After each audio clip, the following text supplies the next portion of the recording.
কোরবানির ব্যাপারটা এটা হলো তাকওয়ার ব্যাপার। এজন্য আল্লাহ বলেন লাইয়ানালাল্লাহা লুহুমুহা ওয়ালা দিমাউহা ওয়ালাকিন ইয়ানালুহুত তাকওয়া মিনকুম। কোরবানির পশুর গোশত আল্লাহর কাছে পৌঁছে না, রক্ত আল্লাহর কাছে পৌঁছে না, তোমাদের তাকওয়া আল্লাহর কাছে পৌঁছে।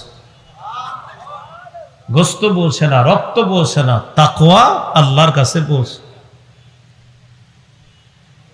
কোরবানি আল্লাহর নৈকট্য অর্জন করার একটা মাধ্যম। এই জন্য আমরা কোরবানি করি শুধু আল্লাহকে খুশি করার জন্য। সূরা আনআমের 163 নম্বর আয়াতে আল্লাহ বলেন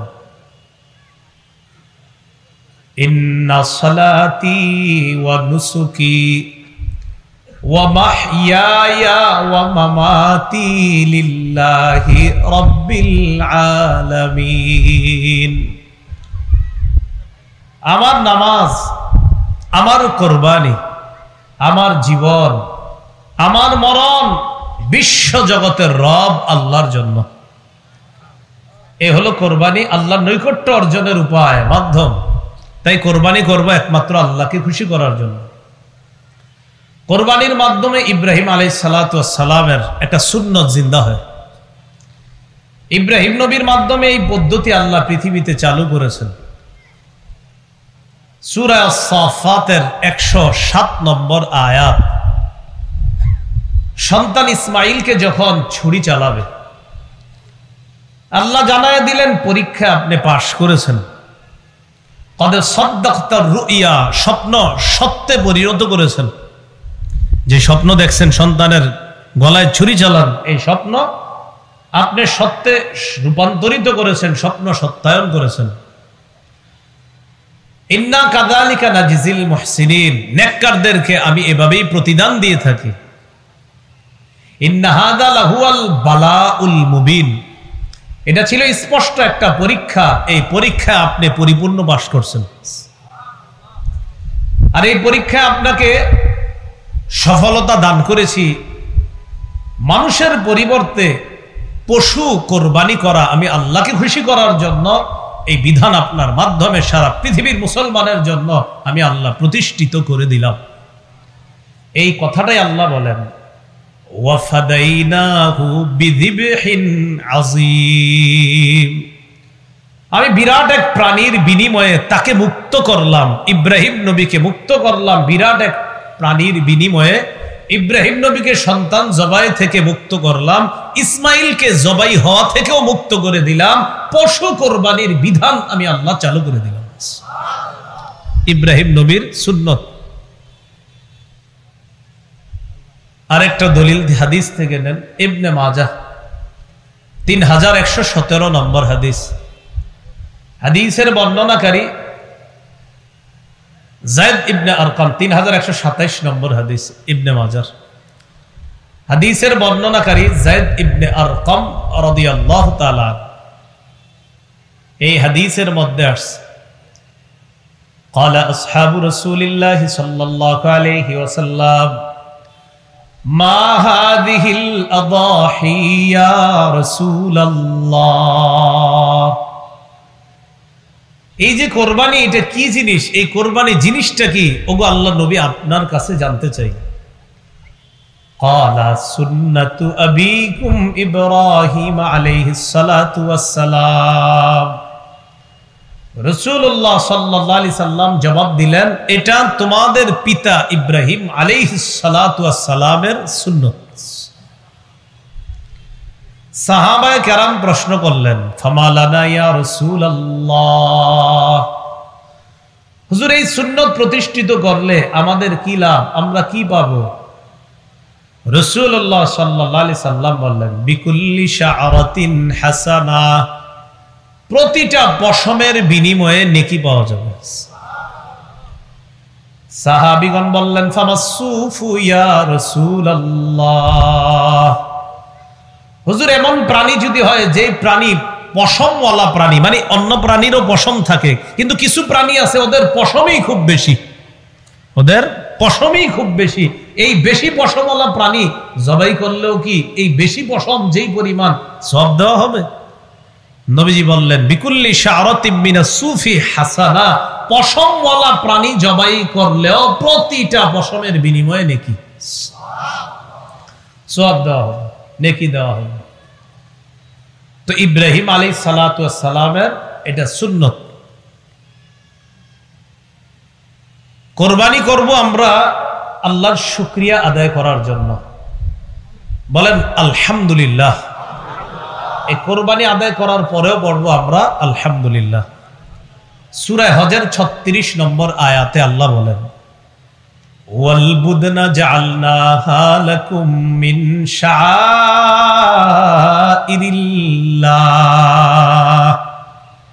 ওয়াল বুদনা জাআলনাহা লাকুম মিন শাআইরিল্লাহ, ওটকে আল্লাহর নিদর্শন বানাইলাম তোমাদের জন্য। কোরবানির এই পশুটাকে তোমাদের জন্য, এটাকে আল্লাহর নিদর্শনের অন্তর্ভুক্ত বানাইলাম। ফাযকুরু ইসমাল্লাহি আলাইহা সাওয়াফা, সারিবদ্ধ উটগুলোর উপর আল্লাহর নাম নাও, মানে বিসমিল্লাহ বলে নহর করো। সারিবদ্ধ ভাবে এগুলার উপরে বিসমিল্লাহ বলো। ফাইযা ওয়াজাবাত জুনুবুহা ফাকুলু মিনহা, এরা যখন কাত হয়ে পড়ে যাবে, ফাকুলু মিনহা, এখান থেকে তোমরা খাও, গোশত খাও। ওয়া আতইমুল কানিআ, অভাবীদেরকে খাওয়াও। ওয়াল মু'তার, যে অন্যের কাছে লজ্জায় চাইতে পারে না তাকেও খাওয়াও। ফাকুলু মিনহা, নিজে খাও। ওয়া আতইমুল কানিআ, আতইমু খাওয়াও, আল কানিআ অভাবীকে খাওয়াও। ওয়াল মু'তার, মু'তার মানে লজ্জার কারণে যে চাইতে পারে না অন্যের কাছে তাকেও খাওয়াও। কেন? আল্লাহ বলেন এটা তোমাদের জন্য বশীভূত করে দিলাম, লাআল্লাকুম তাশকুরুন, যাতে তোমরা আল্লাহর শুকরিয়া আদায় করতে পারো। এই প্রাণী তোমাদের অনুগত করে দিলাম, বশীভূত করে দিলাম। এই প্রাণী তোমরা জবাই করলা, আল্লাহর নাম নিয়ে তোমরাও খাও, অভাবীকে খাওয়াও, যে চাইতে পারে না লজ্জায় তাকেও খাওয়াও। এটা কেন করেছি জানো? যেন তোমরা আমি আল্লাহর বেশি বেশি শুকরিয়া আদায় করতে পারো। আলহামদুলিল্লাহ, এ হলো কোরবানি, শুকরিয়া আদায় করার জন্য। তাহলে আমরা কোরবানি করব আল্লাহকে খুশি করার জন্য, শুকরিয়া আদায় করার জন্য আমরা কোরবানি করব। আল্লাহ তৌফিক দান করেন। কোরবানির গুরুত্বপূর্ণ কিছু মাসালা আমরা মনে রাখবো, বলেন ইনশাআল্লাহ। মুসনাদে আহমদের একটা বর্ণনা আছে, রাসূলুল্লাহ সাল্লাল্লাহু আলাইহি সাল্লাম বলেন মান ওয়াজাদা সাআতান ওয়া লাম ইউদহি, কারো সামর্থ্য থাকার পরেও যদি সে কোরবানি না করে, ফালা ইয়াকরাবান্না মুসাল্লানা, সে ব্যক্তি যেন আমাদের ঈদগাহে না আসে।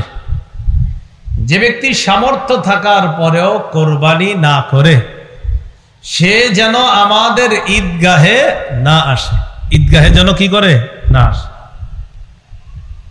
রাসূলুল্লাহ সাল্লাল্লাহু আলাইহি সাল্লাম এক হাদিসের মধ্যে বলছেন ইন্নাহা লাতাতি ইয়াউমাল কিয়ামাতি বিকুরুনিহা ওয়া আশআরিহা ওয়া আজলাফিহা, কোরবানির যেই প্রাণী, এই প্রাণী কিয়ামতের ময়দানে উপস্থিত হবে বিকুরুনিহা, তার শিং সহ, ও আশআরিহা, তার পশম সহ, ও আজলাফিহা, তার খুর সহ উপস্থিত হবে কোরবানির দাতার পক্ষে সাক্ষী দেওয়ার জন্য। সে উপস্থিত হবে, মানে সওয়াব দেওয়া হবে প্রচুর।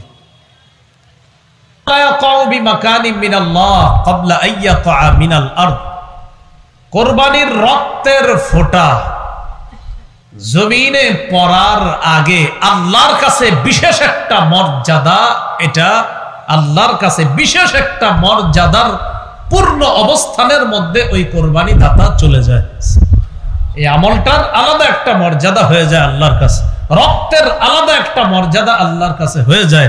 রক্তের ফোঁটা জমিনে পড়ার আগেই আল্লাহর কাছে বিশেষ একটা মর্যাদা পূর্ণ রক্ত হয়ে যায়, সেটা হলো কোরবানির রক্ত।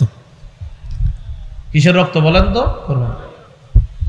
তিরমিজির 1507 নম্বর হাদিসে আছে, রাসূলুল্লাহ সাল্লাল্লাহু আলাইহি সাল্লাম বলেন, মা আমিলা আদামিয়ুন মিন আমাল ইয়াউমান নাহরি আহাব্বা ইলাল্লাহ মিন ইহরাকিদ দাম। 10 জিলহজ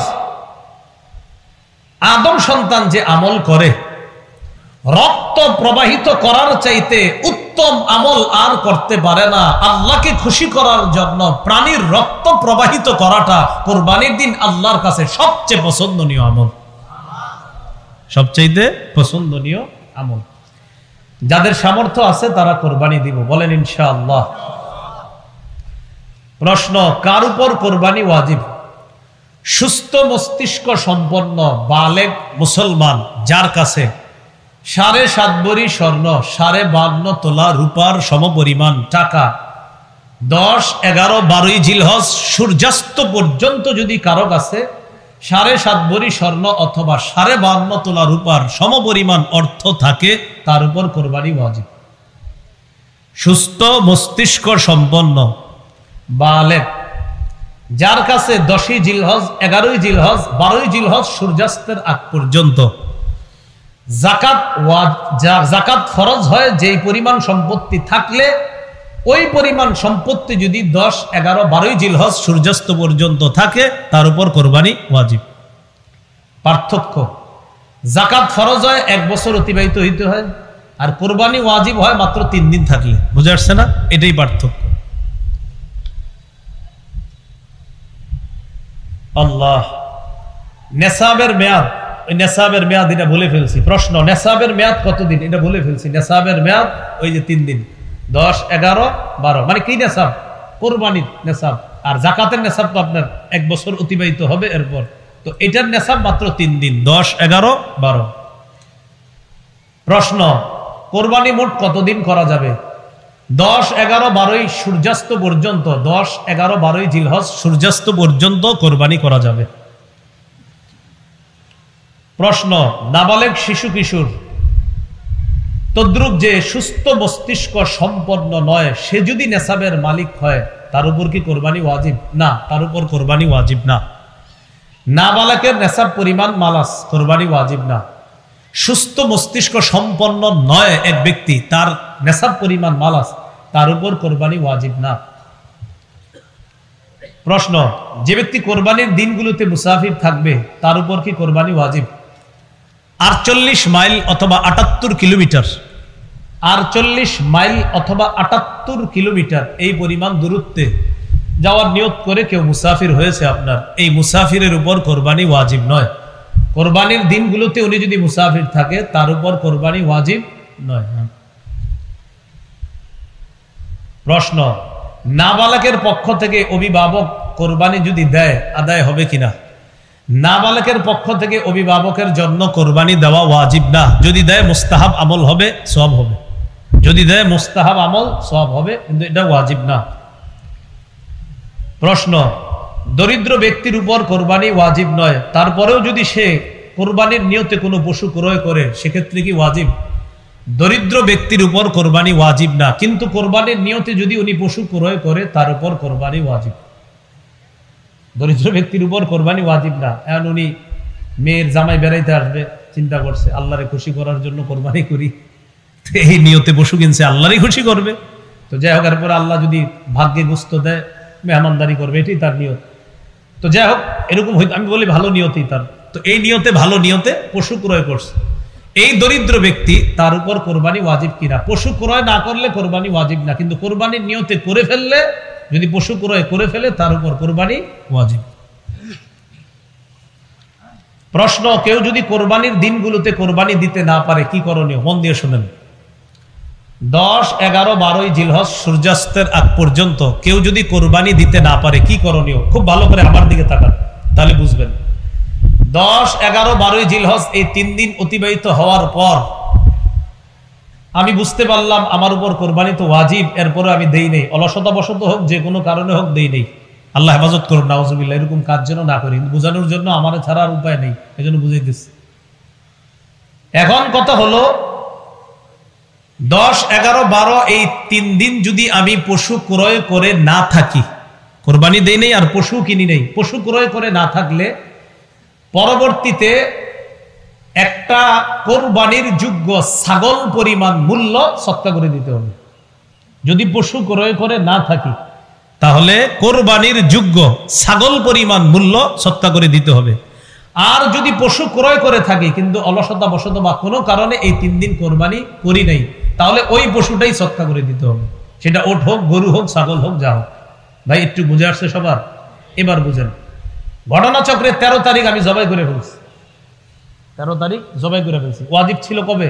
10, 11, 12, এখন 13 তারিখ জবাই করছি। যদি জবাই করে থাকি তাহলে ওই গোস্তটা সদকা করে দিতে হবে। জবাই করা ঠিক হয় নাই আমার, কিন্তু জবাই করে ফেললে গোস্তটা সদকা করে দিতে হবে। এই মাসালাটা কি সবাই বুঝছেন? এই দিক থেকে জি বলে নাই। আমি আবার বলছি, আব্দুর রহমান নামে একজন, তার উপর কোরবানি ওয়াজিব, 10, 11, 12 এই 3 দিন কোরবানি দেয় নেই। এখন যদি সে পশু ক্রয় করে না থাকে তাহলে পরবর্তীতে কোরবানির যোগ্য একটা ছাগল পরিমাণ মূল্য সদকা করে দিতে হবে। আর যদি পশু ক্রয় করে থাকে তো ওই পশুটাকেই সদকা করে দিতে হবে। আর যদি সে মাসালা না জানার কারণে ওই পশু জবাই করে থাকে তাহলে পশুর ওই যে গোস্ত আছে যেগুলা, এগুলা আপনার কি করে দিতে হবে? সদকা করে দিতে হবে। প্রশ্ন, প্রথম দিন থেকে কোরবানি করা কখন থেকে উত্তম? বাস ঈদের নামাজের পর থেকে। আগে আগে ঈদের নামাজ পড়বেন, আগে আগে ঈদের নামাজ পড়ে আগে আগে কোরবানি করবেন, এটাই উত্তম। ফজরের পরে কোরবানির ঈদের নামাজ বেশি বিলম্ব না করা। এত বিলম্ব করে আমাদের দেশ। এখন তো 4:40 ফজর হয় মিরপুর, আমি যেদিকে থাকি আর কি, ওখানে 4:40, এদিকে এরকমই হবে মনে হয়, 4:40 বা 5 মিনিট এদিক সেদিক হবে। তো দেখেন 4:40 যদি ফজর হয়, লম্বা সময় কিন্তু আপনার। 7টায় যদি জামাত দেন তো 5টায় যদি ফজর শেষ হয়, এরপরে 2 ঘন্টা থাকে। তো যাই হোক, এটা বললাম আর কি, উত্তম হলো তাড়াতাড়ি ঈদুল আজহার নামাজ পড়া আর তাড়াতাড়ি কোরবানি করা। আল্লাহ আমাদের সকলকে এই সুন্নাহগুলো জিন্দা করার তৌফিক দান করেন। রাতে কোরবানি করা যাবে কিনা? রাতে কেউ যদি 10 তারিখ রাতে কোরবানি করে আদায় হয়ে যাবে, কেউ যদি 11 তারিখ রাতে কোরবানি করে আদায় হয়ে যাবে। তবে অনুত্তম, কাজটা ঠিক হয় নাই, মানে ভালো হয়নি, অনুত্তম কাজ হয়েছে। 10 তারিখ রাতে যদি কেউ কোরবানি করে হয়ে যাবে, অনুত্তম হয়েছে। 11 তারিখ রাতে যদি কেউ কোরবানি করে হয়ে যাবে, কাজটা সুন্দর হয়নি। দেখি বুঝে থাকলে আলেম ছাড়া অন্যরা বলেন 12 তারিখ রাতে করলে হবেই না, কারণ 12 তারিখ রাতে তো আর টাইমই নেই। তাহলে 10, 11, 12 সূর্যাস্তের আগ পর্যন্ত। তাহলে 10 তারিখ 11 তারিখ রাতে যদি কেউ করে হয়ে যাবে, কিন্তু আপনার কাজটা সুন্দর হয়নি। কোরবানির উদ্দেশ্যে ক্রয়কৃত পশু, এই পশু যদি সময়ের পর জবাই করে, এটা আমি আগে বলছি, একটা বলছিলাম ওই যে জবাই করতে পারে নাই, তো আগেও বলছিলাম সময়ের পর যদি জবাই করে তাহলে আপনার ওই গোস্তটা সদকা করে দিতে হবে, এটা একটু আগে বলছিলাম। আল্লাহ আল্লাহ আমাদেরকে বোঝার তৌফিক দান করে।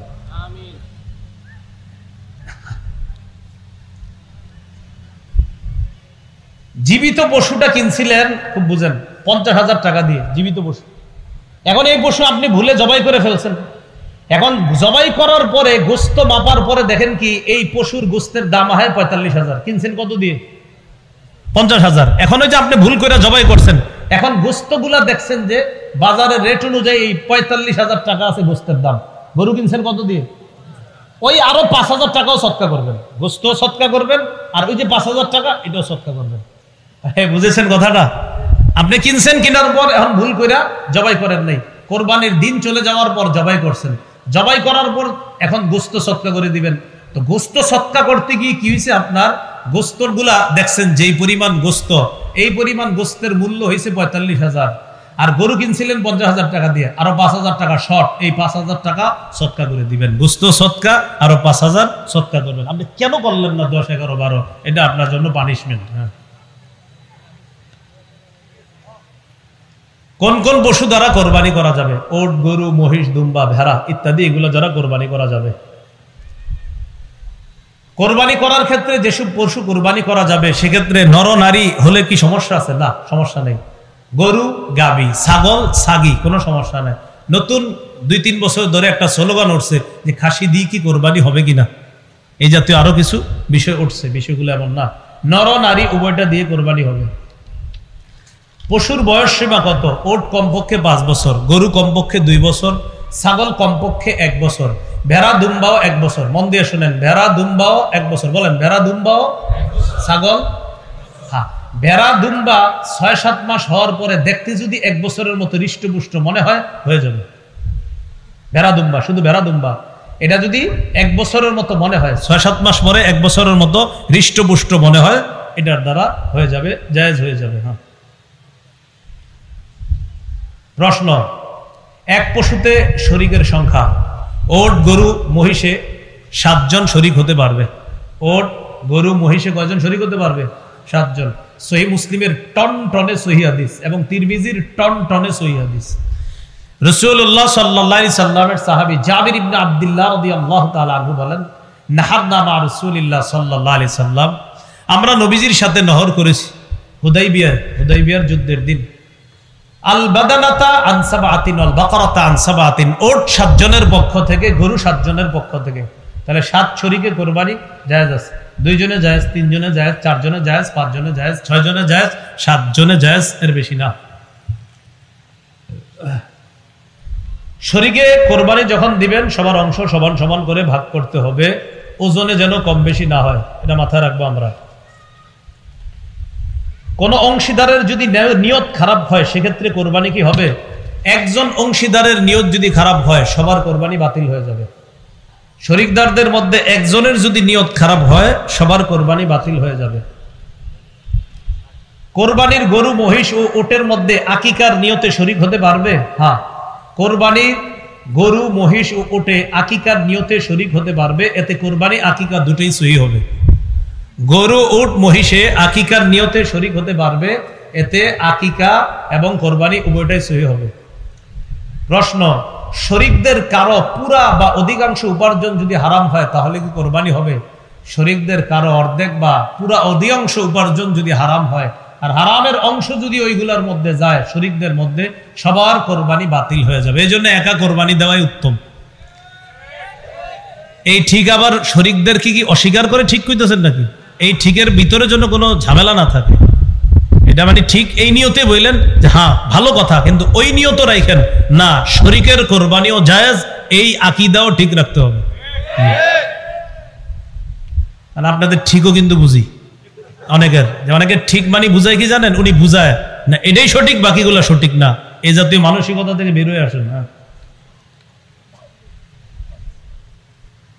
কোরবানির পশু কেমন হওয়া উত্তম? হৃষ্টপুষ্ট হওয়া উত্তম। দহা রাসূলুল্লাহ সাল্লাল্লাহু আলাইহি সাল্লাম বিকাবশিন আকরানা ফাহিলিন, রাসূল সাল্লাল্লাহু আলাইহি সাল্লাম শিং বিশিষ্ট মোটা তাজা দুম্বা কোরবানি করেছেন, এজন্য হৃষ্টপুষ্ট হওয়া উত্তম। কোরবানির পশু খোরা পশু, এই জাতীয় পশু দিয়ে কোরবানি হবে কিনা? খোরা পশুর কোরবানি এটা হলো কেমন? আলী রাদিয়াল্লাহু তাআলা রাসূল সাল্লাল্লাহু আলাইহি সাল্লামকে প্রশ্ন করছে, ফাল আরজা, হুজুর খোরা পশু যদি হয়, যে পশুর পায়ে সমস্যা, এই পশু দিয়ে কোরবানি হবে? নবী বলছেন, ইদা বালাগাতিল মানসিকা, সহিহ তিরমিজির বর্ণনা 1502, 1503, 1504 সবগুলো হাদিস এই ব্যাপারে আছে। নবীজি বলছেন, ইদা বালাগাতিল মানসিকা, পশু যদি কোরবানির জবাইয়ের স্থান পর্যন্ত হেঁটে যেতে পারে এই পশু দিয়ে কোরবানি হবে। এটা খোরা হওয়ার পরেও যদি কোরবানির জবাইয়ের স্থান পর্যন্ত হেঁটে যেতে পারে এই পশু দিয়ে কোরবানি হবে। বুঝে আসছে সবার? খোরা পশু, যেই পশু 3 পায়ে চলে, কয় পায়ে চলে?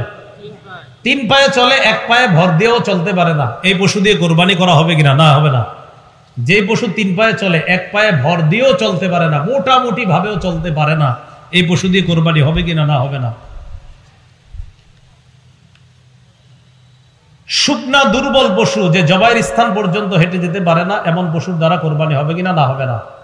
হাদিসে আছে, ওয়ালা বিল মারিয়াতি বাইয়িনুন মারাদুহা ওয়ালা বিল আজফা আল্লাতী লা ইউদাহহা বিল আরজা বাইয়িনুন যালউহা ওয়ালা বিল আওরা বাইয়িনুন আওরুহা।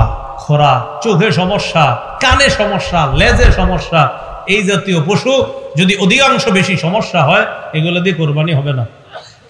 দাঁত নেই এমন পশু দিয়ে কোরবানি হবে কিনা? যে পশুর একটাও দাঁত নাই অথবা বেশিরভাগ দাঁত পড়ে গেছে আর ঘাস চাবায়া খাইতে পারে না, এই পশু দিয়ে কোরবানি হবে না। আবার বলছি, দাঁত একেবারে নাই, আবার আছে কিন্তু এত পরিমাণ পড়ে গেছে, যেই পরিমাণ পড়ে যাওয়ার কারণে এখন আর ঘাস খাইতে পারে না, এই পশু দিয়ে কোরবানি হবে না।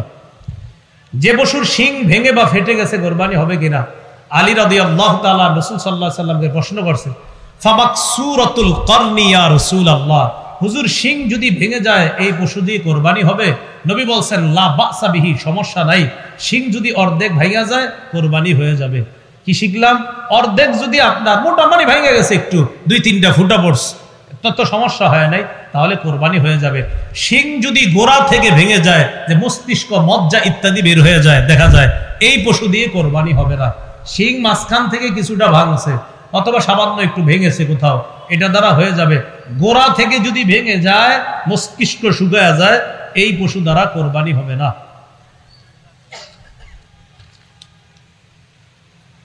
প্রশ্ন, কান কাটা লেজ কাটা পশু দিয়ে কোরবানি হবে কিনা?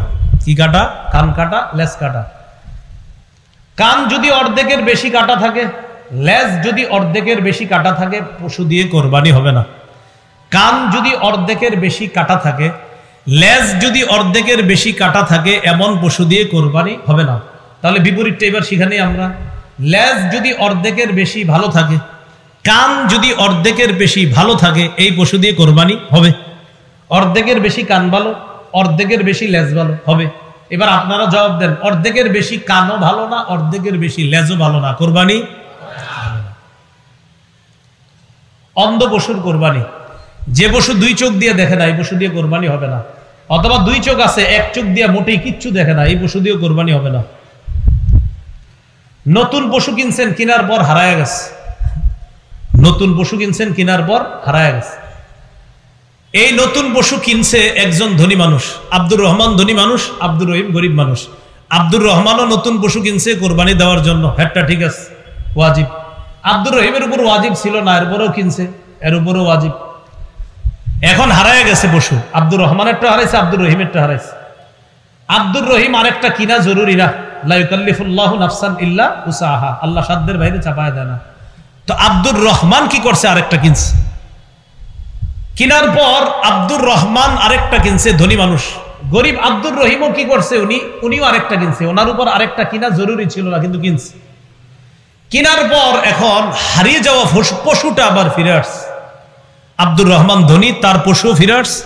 আব্দুর রহিম দরিদ্র, তারটাও ফিরে আসছে। আব্দুর রহমান ধনী মানুষ, যে পশু কিনার পর হারিয়ে গেছে, হারিয়ে যাওয়ার পর আরেকটা কিনছে, কিনার পর হারিয়ে যাওয়া পশুটা ফিরে এসেছে। সূরা আয়েশা কয়, আমি তওবা করে ভালো হয়ে গেছি, আপনার পশুটা নেন, ভুল হয়ে গেছে আমার, তো পশু ফিরে পেয়েছে। এক্ষেত্রে ধনী আব্দুর রহমানের জন্য 2টি পশুর একটাকেই কোরবানি করলে হয়ে যাবে, ধনী। আর ওই গরিব আব্দুর রহিম 2টা কিনছে, প্রথমে একটা কিনছে, কিনার পর হারাইছে, আরেকটা কিনছে। কিনার পর হেডটাও আবার ফিরে আসছে, হারায় যাওয়াটা, হে দুটোটাই কোরবানি করতে হবে। দুটোটা কি করতে হবে? কারণ এর দুটোটাই ওয়াজিব করছে, এর উপর ওয়াজিব ছিল না। প্রথমটা ওয়াজিব করে নিছে, হারাইছে, আবার আরেকটা কিনছে, কিনা ওয়াজিব করছে, হারিয়ে যাওয়াটা ফেরত আসছে। হুজুর আমি গরিব মানুষ, 2টা পশু, একটা হারায় গেছে, আরেকটা কিনছি, ফেরত আসছে।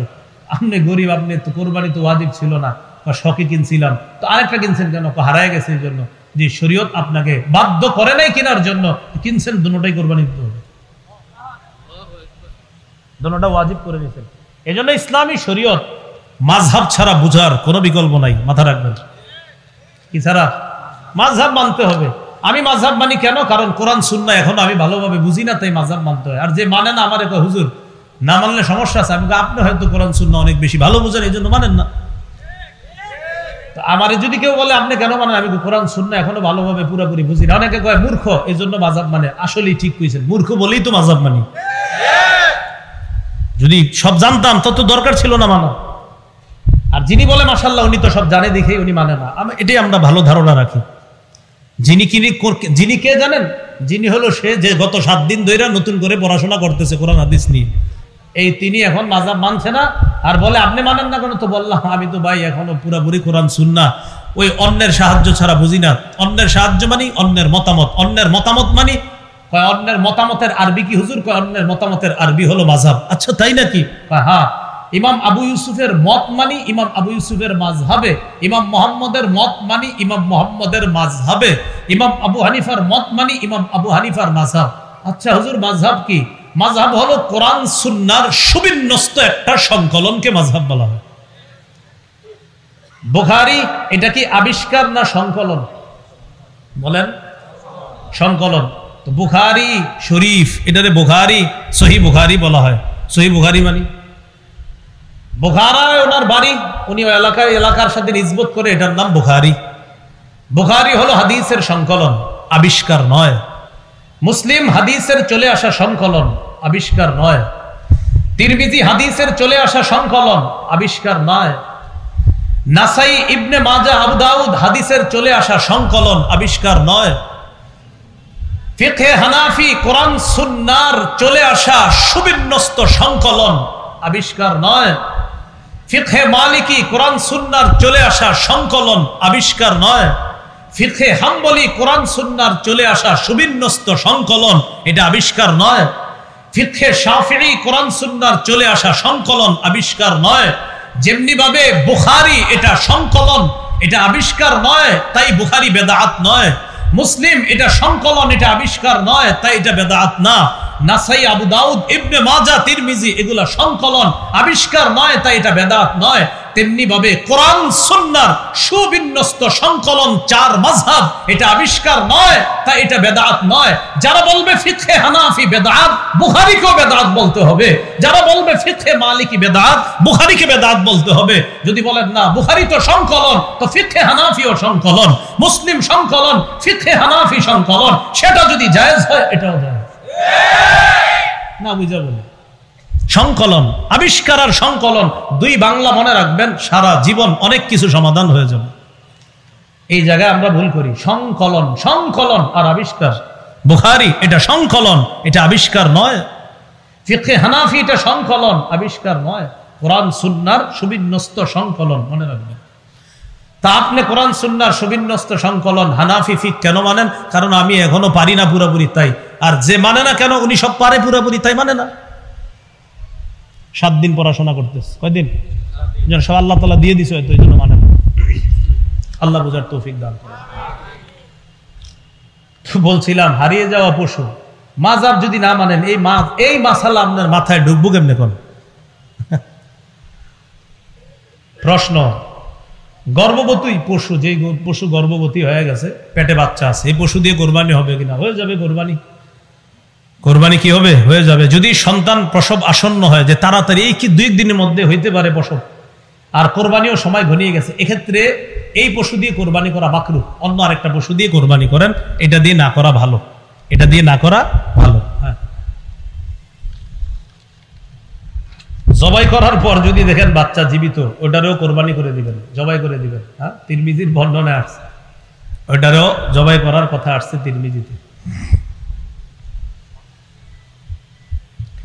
কোরবানির নিয়তে ভালো পশু কিনছেন, কেনার পর এমন দোষ দেখা গেছে, যে দোষগুলো এতক্ষণ বলছি, কানা, অন্ধ, লুলা, যেই দোষের কারণে কোরবানি হয় না, কেনার পরে দোষগুলো ধরা পড়ছে। এখন কি করবেন? তো কি করবেন? কোরবানি হবে না, এটা দিয়ে আরেকটা কিনবেন। কেনার পর দোষ ধরা পড়ছে, এটা দিয়ে কোরবানি হবে না, আরেকটি পশু ক্রয় করতে হবে। পশুর বয়সের ব্যাপারে ক্রেতাগণের অভ্যাস হলো, ও বলবে আপনাকে এটার বয়স 25 মাস, এটা 26 মাসের গরু। তা আপনি বলবেন ভাই সত্যি করে বলেন, 2 বছর কিন্তু হইতে হবে গরু। হুজুর বিশ্বাস করেন, 14 গোষ্ঠীর কসম, 25 মাস। কথার কথা। এখন আপনি যদি কিনে আনেন, আনার পর আপনি তাকে বিশ্বাস করে কিনে আনে, এটা যদি কোরবানি করেন, কোরবানি হয়ে যাবে। তার কথা বিশ্বাস করে এটা কোরবানি করলে কোরবানি হয়ে যাবে। এই জন্য ক্রেতা ভাই যারা আছে, আমরা মিথ্যা কথা না বলি বয়সের ক্ষেত্রে। পশুর বন্ধা পশু, এটা দিয়ে কোরবানি হবে কিনা?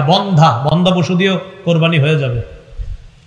কোরবানির পশু জবাই করা উত্তম কে? যার পশু সে জবাই করা উত্তম। যিনি পশু কোরবানি করবে, যার পশু তিনি জবাই করা উত্তম।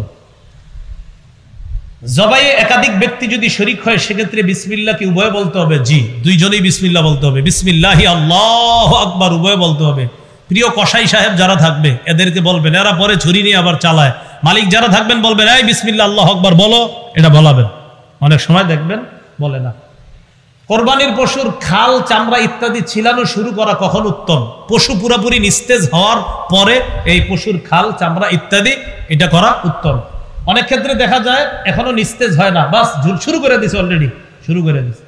এটা নিস্তেজ হবে, হ্যাঁ নিস্তেজ হওয়ার আগেও যদি কেউ করে মাকরুহ হয়ে যাবে, নাজায়েজের কিছু না, মাকরুহ হবে, কিন্তু নিস্তেজ হওয়া পর্যন্ত অপেক্ষা। প্রিয় ভাইয়েরা, আমার কথা হলো যেহেতু আল্লাহরে খুশি করার জন্য কোরবানি করব, এই আমলে কোনো মাকরু কাজও আমরা করব না ইনশাআল্লাহ। কারণ আল্লাহরে খুশি করব, কেন আমি জেনে শুনে মাকরু করব? এই যে কসাইকে বলবো ভাই একটু পরে শুরু করেন।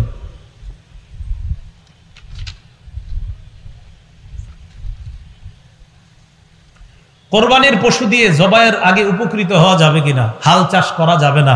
কেউ যদি করে থাকে দেশ গ্রামে বলে দিবেন যে পরিমাণ হাল চাষ করছো, এই পরিমাণ হাল চাষ করলে কত টাকা পারিশ্রমিক আসে, এই পরিমাণ টাকা সৎকা করে দিবা। হাল চাষ করা যাবে না, যদি করে থাকে সৎকা করে দিতে হবে এই পরিমাণ। হাল চাষ এটা না করা, এগুলা করা যাবে না। কোরবানির পশুর দুধ, এই দুধ পান করা যাবে না। পশুর ওলানে এত পরিমাণ দুধ, যে পরিমাণ দুধের কারণে পশুর যদি কষ্ট না হয় তাহলে দুধ দহন না করা। কোরবানির পশুর ওলানে দুধ যদি দহন না করলে কষ্ট না হয় পশুর, যে এটাকে আমি যদি দহন না করি সমস্যা হবে না, তাহলে আপনি ঠান্ডা পানি ওলানের মধ্যে ছিটিয়ে দিবেন, ঠান্ডা পানি ওলানে ছিটিয়ে দিবেন, এক্ষেত্রে তার কষ্ট কম হবে। সেক্ষেত্রে আপনি দহন না করে এভাবে রাখা উত্তম। এরপরেও যদি কেউ দহন করেন, দহন করলে দুধ আপনি খাবেন না, আপনি মালিক, আপনি খাবেন না। ঘটনাচক্রে আপনি আধা কেজি দুই দহন করছেন, দহন করার পর এক গ্লাস খাইয়া ফেলছেন। খাওয়ার পর গাজীপুর আপনার 27 মাদ্রাসার মোতায়েম সাহেবের কাছে গিয়ে জিজ্ঞাসা করছেন, হুজুর আমি তো এক গ্লাস দুধ খেয়ে ফেলছি, আমি তো মাসালা জানতাম না, মানুষে বলা বলি করতেছে দুধ খাওয়া নাকি ঠিক হয় নাই।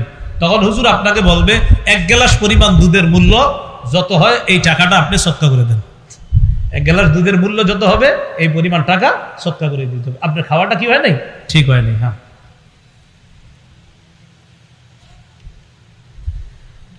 শরীক কয়েকজন মিলে কোরবানি করলে কোন শরীকের যদি মৃত্যু হয় সেক্ষেত্রে কি করণীয়? মন দিয়ে বুঝেন। 3 জন কোরবানি করবে, 50 50 50, কত হলো? 1.5 লাখ। একজন শরীক মারা গেছে, তাহলে কয় হাজারওয়ালা শরীক মারা গেছে? 50,000। ওয়ারিশরা যদি বলে কোনো সমস্যা নেই কোরবানি করেন, ওয়ারিশরা যদি বলে সমস্যা নেই কোরবানি করেন, তো করে ফেলবে, সমস্যা নেই।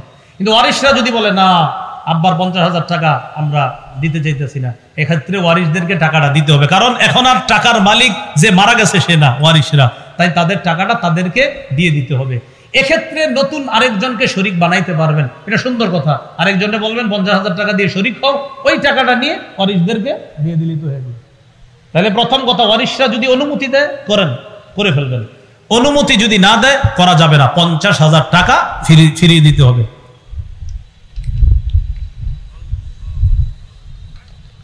ধনী মানুষ একা পশু ক্রয় করলে পরবর্তীতে অন্য কাউকে শরীক করতে পারবে কিনা? একজন ধনী মানুষ 1 লক্ষ টাকা দিয়ে একটা পশু ক্রয় করছে, পরবর্তীতে চিন্তা করলো আমি আরেকজনকে একটু শরীক করি, 10, 20,000, 30 বা যেরকম বারে শরীক করি, করা যাবে কিনা? যাবে। যেই পরিমাণ টাকা দিয়ে শরীক করবেন ওই পরিমাণ টাকা আপনি না খায়া দান করে দিন। হ্যাঁ, বাকি খাইতে পারবেন, খাইতে পারা যাবে, কারণ 1 লক্ষ টাকা দিয়ে কিনছে, তো একজনে শরীক করছে, যে পরিমাণ টাকায় শরীক করছেন ওই টাকাটা আপনি নিতে পারবেন, সমস্যা নাই। ফুকাহায়ে কেরাম বলে এটা আপনি না নিয়ে এটা দান করে দেন, দান করে দেওয়া ভালো, বাকি নিতে পারবেন। মৃত ব্যক্তির পক্ষ থেকে কোরবানি করা জায়েজ আছে কিনা? জায়েজ আছে। কোরবানির গোশত 3 দিনের বেশি জমিয়ে রাখা যাবে কিনা? জায়েজ আছে। 3 দিনের বেশি জমিয়ে রাখা জায়েজ আছে। কোরবানির পশুর গোশত 3 দিনের বেশি জমিয়ে রাখা জায়েজ আছে। কোরবানির গোশতের 1/3 অংশ গরিব মিসকিনকে, 1/3 অংশ আত্মীয় স্বজনদেরকে, আর 1/3 অংশ নিজে রাখা, এটা কি ওয়াজিব না উত্তম? এটা উত্তম। বলেন এটা কি? 1/3 অংশ গরিবকে দেওয়া উত্তম, 1/3 অংশ আত্মীয় স্বজনকে দেওয়া উত্তম। এটা ওয়াজিব না, এটা উত্তম। কেউ যদি না দেয় তাকে নিন্দা তিরস্কার করা যাবে না। বাকি এক্ষেত্রে আপনাদের উদ্দেশ্যে পরামর্শ হলো কৃপণতা না করে দিয়েন। কেউ যদি না দেয় তাকে তিরস্কার করা যাবে না, তা আমিও তিরস্কার করছি না, বাকি শুধু এটুকু বলছি কৃপণতা না করে গরিবদেরকে দিয়েন, আত্মীয় স্বজনদের কাছেও পাঠায়েন। যদি না পাঠান আপনাকে তিরস্কার করা হবে না, বাকি বলছি আপনি একটু কৃপণতা না করে দিয়েন। আল্লাহ তৌফিক দান করেন। কোরবানির গোশত কখন খাওয়া উত্তম? কোরবানির দিন 10ই জিলহজ যিনি কোরবানি দিবে তিনি সর্বপ্রথম কোরবানির গোশত দিয়ে শুরু করা উত্তম। কোরবানির দিন 10ই জিলহজ যিনি কোরবানি দিবে ওই দিন সর্বপ্রথম কোরবানির গোশত দিয়ে তার খাবার খাওয়াটা উত্তম। এই সুযোগ সুবিধা 11 তারিখ 12 তারিখের জন্য না, এটা শুধু 10 তারিখের জন্য। আবার বলছি, কোরবানি তো 11 তারিখেও হয়, 12 তারিখেও হয়। কেউ যদি 12 তারিখে দেয় সে প্রথম গোশত খাবে, এই সুন্নত না, এটা না। এই সুন্নত শুধু 10 তারিখের। 10 তারিখে প্রথম যে কোরবানি করবে সে প্রথম গোশত খাবে, এটা হলো 10 তারিখের সুন্নত, 11 বা 12 তারিখের সুন্নত নয়।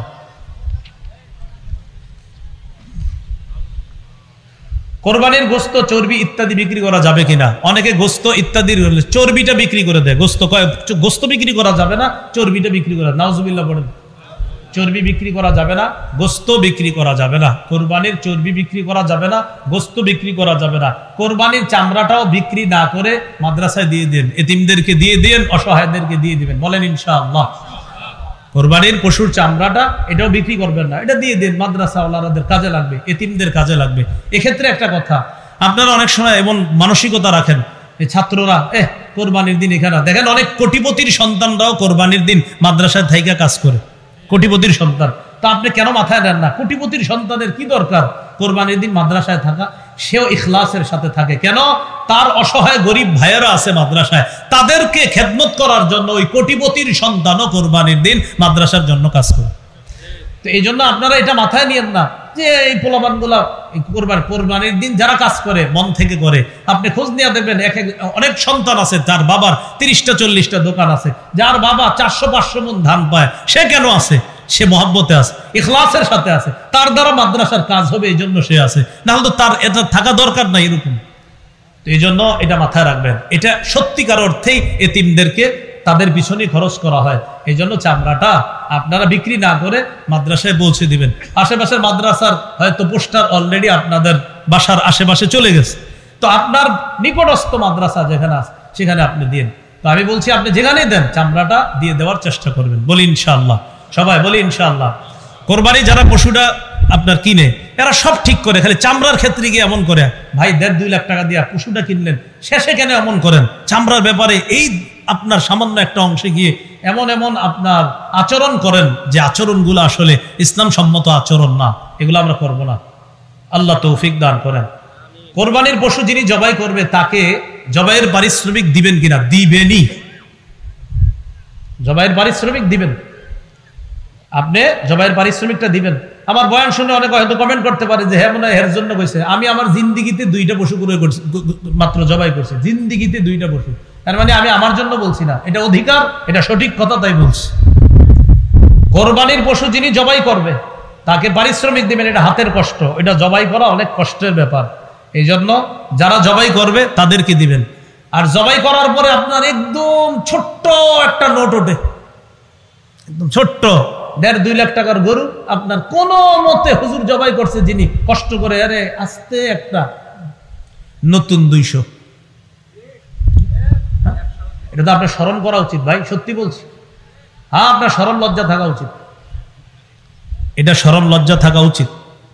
এটা আমি ওই যুগের কথা বলছি যে যুগে আমার বেতন ছিল 5,000 টাকা। ওই যুগে আমরা যে কোরবানি দিছি, ওই কোরবানি যিনি দিয়েছেন প্রায় 10 বছর 8 বছর আগের কথা, তাদেরকে আপনার ওই 100-200 দিই নেই।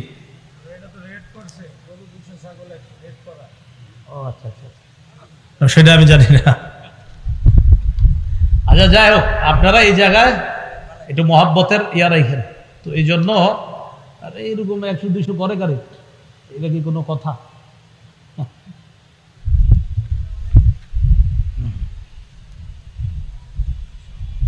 এক পশু অন্য পশুর সামনে জবাই করা এটা ঠিক না। এক পশু অন্য পশুর সামনে জবাই করা ঠিক না। আচ্ছা ভাই, এই আগের কথা নিয়ে আপনারা কেউ বিভ্রান্তিতে যাবেন না। আপনাদের এলাকার যে নিয়ম, ওই নিয়মে আলেমদের সাথে পরামর্শ করে করবেন। তো ঝগড়ার নিকটবর্তী যেন কেউ না হয় যে উনি কি বলে গেল, আমি আমারটা বলে গেছি না, আপনি কি এই জন্য বলে গেছি দিকে আপনি ঝগড়া করবেন এলাকায়? না, ঝগড়া করেন না। আমি সঠিক কথা বললাম, আপনি একটু ভাববেন। 1.5-2 লাখ টাকার একটা পশু একজন জবাই করতেছে, হাতের কামাই, হাতের কষ্ট করে। সেক্ষেত্রে আসলে আপনার কি করা উচিত এটা আপনি নিজেই চিন্তা ভাবনা করবেন। কোরবানির গোশত বিধর্মীদেরকে দেওয়া যাবে কিনা? যেমন হিন্দু, অন্যান্য ধর্মাবলম্বী যারা আছে, হ্যাঁ তাদেরকে দেওয়া যাবে। এটা ইসলামের সৌন্দর্য। সুবহানাল্লাহ। বিধর্মী অন্যান্য ধর্মাবলম্বী যারা আছে অসহায় তাদেরকে অবশ্যই দেওয়া যাবে, কোনো সমস্যা নেই। অন্যের উপর ওয়াজিব কোরবানি যদি অন্য কেউ দিতে চায়, দুই ভাই, বড় ভাইয়ের উপর কোরবানি ওয়াজিব, ছোট ভাই পণ্ডিতি কইরা নামাজের পরপর গিয়া গরু জবাই করে ফেলছে। বড় ভাই করে, তুই কি করলি কাজটা, আমি এখন আইসা সারতে পারলাম না, তুই জবাই করে ফেললি কেন ভাইজান, আপনার অনুমতি নাই? বেটা আমার পশুটা একটু আমার দেখতে মন চাইছে না। না, সাবধান, অনুমতি ছাড়া যদি করে ফেলেন আর তার যদি সত্যি মন থেকে সায় না থাকে, কোরবানি হবে না, কোরবানি হবে না। যার উপর ওয়াজিব তার যদি মন থেকে সায় না থাকে, তার যদি অনুমতি না থাকে, কোরবানি হবে না। তো এই বিষয়টা একটু সতর্ক থাকা। ঈদের নামাজ পড়ে আইসাই গরুটা ফালাই দিয়েই জবাই করে ফেললেন, যিনি মালিক তার অনুমতি আছে কিনা বিষয়টা মাথায় রাখা। কিভাবে কোরবানি করা একটু আমার সাথে বলেন। একজনের পক্ষ থেকে বলেন, দুইজনের পক্ষ থেকে, তিনজনের পক্ষ থেকে, আব্দুর রহমানের পক্ষ থেকে, আব্দুর রহিমের পক্ষ থেকে, জামিলা খাতুনের পক্ষ থেকে, আয়েশা খাদিজার পক্ষ থেকে, আল্লাহর নামে জবাই করলাম। কার নামে জবাই? কার পক্ষ থেকে? বান্দার। বলেন কার নামে জবাই? আল্লাহর। বলেন কার নামে জবাই? কার পক্ষ থেকে? বান্দার। বলেন কার নামে জবাই? কার পক্ষ থেকে? এই কথাটা মাথায় রাখবো আমরা, ইনশাল্লাহ এই বিষয়টা গুরুত্ব সহকারে মাথায় নিব। কোরবানি দাতার জন্য নিজের কোরবানির গোশত খাওয়া কি মুস্তাহাব? কোরবানি দাতার জন্য নিজের গোশত খাওয়া, অনেকের গরুর গোশত সমস্যা আছে, খায়েন, কোরবানির গোশত একটু হইলেও খায়েন, এটা মুস্তাহাব, এই আমলটা করা চাই, এটা সমস্যা নেই, করা যাবে। হাজী সাহেব যারা আছে আপনাদের আত্মীয় স্বজন, তাদের কি মাসালা? এই বিষয়টা ওলামা হজরত হয়তো আলোচনা করে থাকে, এই বিষয়টা একটু গুরুত্বপূর্ণ বিষয়। ওখানে যেটাতে একটা দমের শরিক, আপনার ওখানে দমের শুকর, ওখানে যেটা করে এটা দমের শুকর। হাজী সাহেব যদি মুসাফির না হয়, যিনি হজ করতে গেছে উনি যদি মুসাফির না হয়, ওনার উপর কোরবানি ওয়াজিব। উনি সেটা কি সৌদি আরব দিবে না বাংলাদেশে দিবে, এটা তিনি জানেন। মুসাফির যদি হয় তো ওনার উপর কোরবানি ওয়াজিব না। মাথায় রাখবেন, হাজী সাহেব ওখানে যেটা করতেছে এটা দমে শুকর, ওটা করা লাগবে, এটা হজের অংশ। ওখানে যেটা জবাই করে এটা হজের অংশ। এবার আসেন কোরবানির বিষয় কি? কোরবানির বিষয় হলো হাজী সাহেব যদি মুসাফির না হয় তার উপর কোরবানি ওয়াজিব। সেটা সৌদি আরব যদি দিতে চায় তিনি দিতে পারবে, বাংলাদেশে দিতে চাইলে দিতে পারবে। আর যদি তিনি মুসাফির হয় তাহলে তার উপর কোরবানি ওয়াজিব না। এজন্য মুআল্লিম যারা থাকে তারা জানে আমার হাজিরা কি মুসাফির না মুকিম, ওরা ভালো বলতে পারবে। যদি হাজিরা মুকিম হয় তো কিন্তু কোরবানি লাগবে। এই বিষয়টা ওলামা হজরত অনেকে আছেন এখানে, একটু গুরুত্ব সহকারে আলোচনার অনুরোধ রাখছি। এই বিষয়টা অনেকে জানে না হাজী সাহেব, ওনারা মনে করে ওখানে গিয়ে যেটা জবাই করছে বাস হয়ে তো গেছে কোরবানি, এটা অনেকে মনে করে আর কি। আল্লাহ আমাদেরকে বুঝার তৌফিক দান করেন। রাসূলুল্লাহ সাল্লাল্লাহু আলাইহি সাল্লামের পক্ষ থেকে কোরবানি দেওয়া কি উত্তম, বরং এটা সৌভাগ্যের বিষয়, এটা উত্তম, এটা দ্বারা কোরবানি করা এটা উত্তম কাজ। যে যদি করে কোনো সমস্যা নাই, করতে পারবে। কোরবানির চামড়া কোরবানি দাতা নিজেও ব্যবহার করতে পারবে, তবে অন্য কেউ যদি ব্যবহার আপনার অন্য কারো কাছে দিয়ে দেয় সেটা উত্তম। যেটা বললাম, ওই যে চামড়াটা আপনি দিয়ে দিবেন, কোনো এতিম অসহায় তাদেরকে দিয়ে দিবেন। কোরবানির গোশত বিক্রি করা যাবে কিনা? যিনি কোরবানি দিবে তিনি বিক্রি করতে পারবেন না। এতিম অসহায় দরিদ্র যারা আছে তারা আপনার, তো এটা হলো যারা এতিম অসহায় আছে আপনার, তাদেরকে দেওয়ার পরে তারা যদি বিক্রি করে সেটা ভিন্ন কথা, কিন্তু যিনি কোরবানি দিবে তিনি তার কোরবানির গোশত বিক্রি করতে পারবে না। সমাজের গোশত আছে না একটা, এটা কি এদিকেও আছে? সমাজের গোশত একজন লেখছে, তার মানে মনে আছে। আরেকটা বিষয়, লেখছে মানে আপনারা ভুলেও ভবিষ্যতে লেখা দিয়ে না, আমি কিন্তু লেখা দিলে প্রশ্নের উত্তর দেওয়ার মতো সামর্থ্যবান এখনো নাই, এই জন্য তো মাযহাব মানি, আগে তো বলছি। আমাদের শামসুদ্দৌলা আশরাফি সাহেব, রেজাউল করিম আবরার ভাই, লুৎফুর রহমান ফরাইজি সাহেব, মুফতি শফিক কাসেমি হাফিজাহুমুল্লাহ, তারা মাশাআল্লাহ যোগ্যতা রাখে, প্রশ্ন দিবেন সাথে সাথে। আর আমার চোখে আর কি চলতে ফিরতে মুফতি যাকে বাংলাদেশে একমাত্র আমার কাছে মনে হয় তিনি বাস মুফতি দেলোয়ার সাহেব।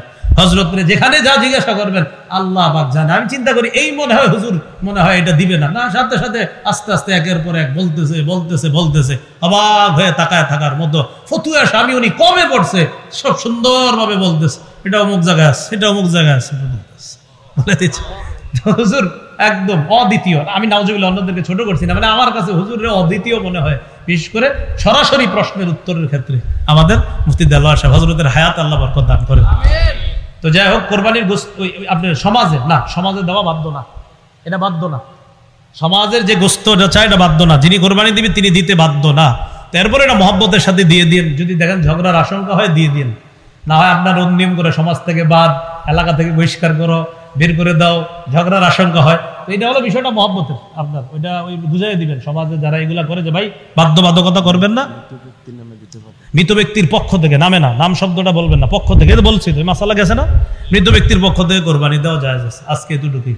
আল্লাহ পাক রব্বুল আলামিন আমাদের সকলকে, আমরা কেউ উঠবো না, হযরত আসতেছে, ও হুজুর আইসা পড়ছে কাছাকাছি, এর আগে সামান্য সময় আপনার একটু আপনাদের সাথে মুজাকারা করবে আরেকজন, উনি করতে করতে আমাদের হযরত আসবে, আইসা ইনশাআল্লাহ মঞ্চে উঠবে।